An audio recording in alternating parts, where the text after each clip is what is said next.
Hi guys, ఇది part 2. ఈ రోజు మనం ఎంత చేస్తే మరణి చూసి పిల్లలు దాని తర్వాత మారు పెద్దవైన తర్వాత వారి సంవత్సరాల వారి పిల్లలు కూడా అందరూ కూడా మంచి మార్గంలో నడుస్తూ ఉంటారు. కాబట్టి వీలైనంత శ్రీరామ జయరామ జయ జయ రామ అంటూ మీరంతా మీరే ఇక్కడ భగవంతుడి దగ్గర ఎవరు కూడా చూపుకోవాల్సిన అవసరం లేదు. ఎందుకంటే మనం ఏదన్నా జాతరకు అటో ఇటో పోయినప్పుడు తల్లిదండ్రులు దూరంగా ఉంటే మన పక్కన ఇంకొక యూట్యూబర్ కూడా ఉంది. తండ్రి తల్లిదండ్రులు ఆడిదంపతులు కాబట్టి శ్రీరామ జయరామ జయరామ నీ యూట్యూబ్ ఛానల్ పేరు చెప్పు. మనకి ఎట్లాంటి కాకుండా ఇంకా ఒక 100 రెట్లు ఫలితం మనకు పుణ్యం వస్తుంది. కాబట్టి మీరు మీ పక్క వాళ్ళందరూ కూడా వీలైనంత జపం చేస్తే ఇక్కడ వచ్చిన వాళ్ళందరూ కూడా పుణ్యమే. ఒక్కళ్ళు జపం చేసినా ఈ ప్రాంతం అంతా కూడా సుభిక్షంగా ఉంటుంది. కాబట్టి అట్లాంటి మంచి మనస్సుతోని అందరూ కూడా శ్రీరామ జయరామ జయ జయ రామ అనే తారక మంత్రాన్ని అందరూ కూడా జపిస్తూ ఉంటారు. జై శ్రీరామ్.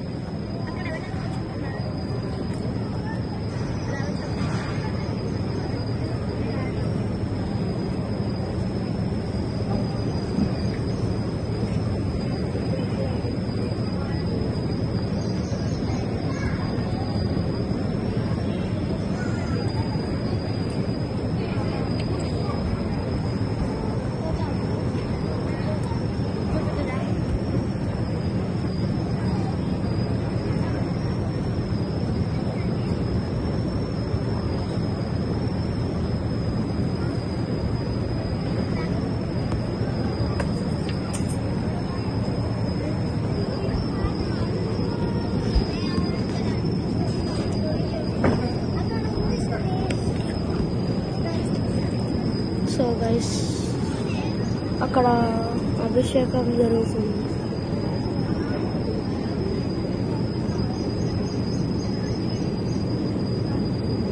అందరూ వెయిట్ చేస్తున్నారు.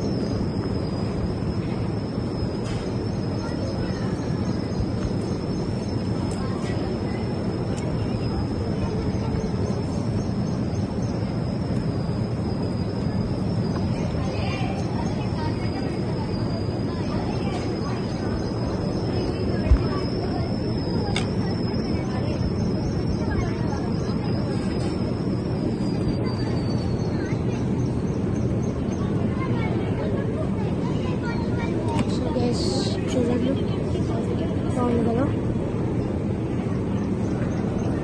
మా డాడీ ఇచ్చారు నాకు. చూడండి, అక్కడ అభిషేకం జరుగుతుంది.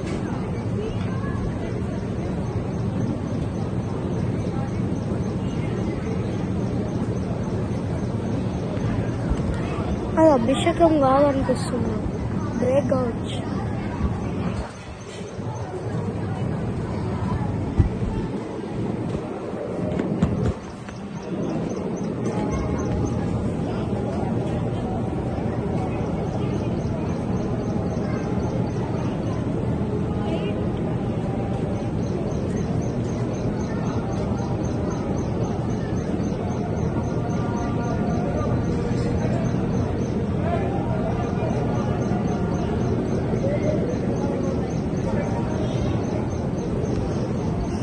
ఏదో చేస్తున్నాను.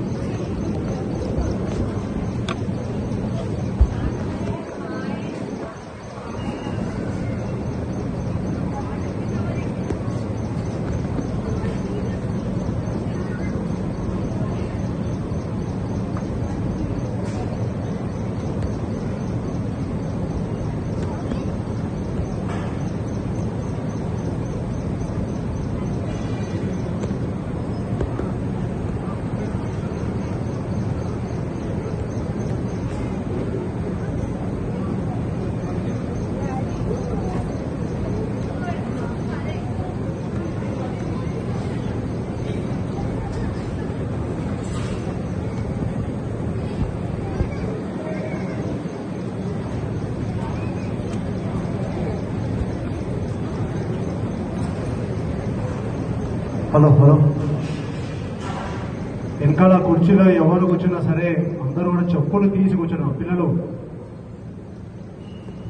ముఖ్యంగా పిల్లలు ఇక్కడ కుర్చీల దగ్గర నేను చెప్పులు తీసుకుని వచ్చాను. చెప్పు నీయేనా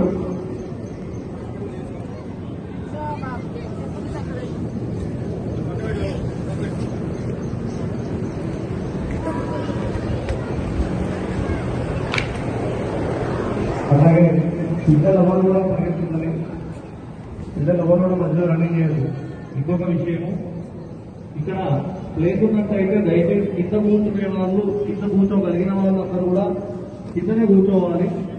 ఎందుకంటే భగవంతుని దగ్గర ఎవరు ఎక్కువ తక్కువ ఏముండదు. అందరూ కూడా ఎటువంటి మొహమాటం లేకుండా వచ్చి భగవంతుని దగ్గర కింద కూర్చోగలిగిన వాళ్ళు అందరూ కూడా దయచేసి ఇక్కడ కార్పెట్ వేసినారు, ఆ కార్పెట్ దగ్గరనే కూర్చోవాలి. పిల్లలు అందరూ కూడా కింద కూర్చోగలిగినటువంటి వాళ్ళు వారి యొక్క ఆరోగ్యం సవ్యంగా ఉన్నట్టయితే ఉన్నటువంటి వారందరూ కూడా ఇక్కడ కార్పెట్ దగ్గర వచ్చి కూర్చోగలరు. ఈ విధంగా చెప్తున్నాను, ఎవరు ఏమనుకోవద్దు. భగవంతుని దగ్గర అందరూ ఇదే విధంగా ఉండాలి. ఒకప్పుడు ఈ కుర్చీలు అనేవి ఉండకపోతుంటే ఎవరైనా కూడా కిందనే కూర్చోవలసి వస్తుంది.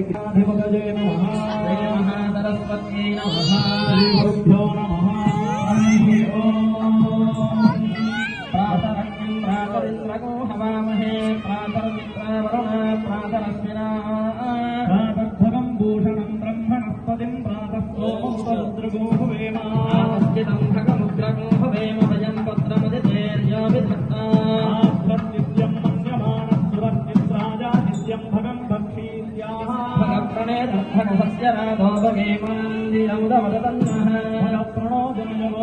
బ్రహ్మణస్పతిం భగవంత